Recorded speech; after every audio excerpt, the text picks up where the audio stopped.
Hey, this is Grow It Build It. I'm going to show you the final step for winterizing your lawnmower now, just to take care of stabilizing the fuel.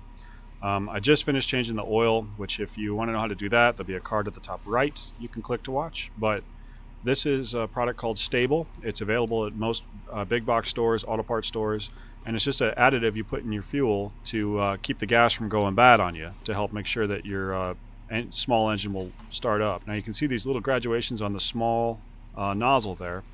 That's what we'll be concerned with here, because it only takes a little bit of this stuff to go a long ways. But you just remove the cap to the small bottle.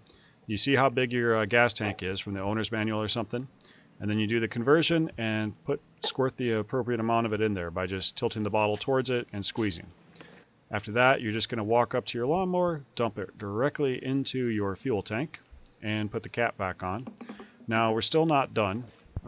We need it to get throughout the whole system. And we're also going to run the gas out of the lawnmower at the same time so that there's no fuel sitting in the carburetor all winter. So all we do here is start your lawnmower, have it fired up and running, and after a couple minutes you're going to shut the fuel off. And to do this, you just turn a little valve vertical on the Honda lawnmower. Here's a better picture of it, but when it's in line, the fuel is open. When it's upright, it's closed.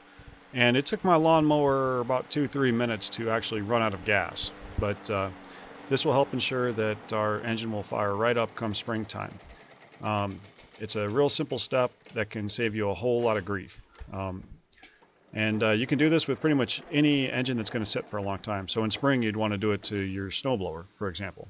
But that's pretty much it. It's a simple tip, but you can't just dump it in and forget about it. You need to run it out. So thank you very much.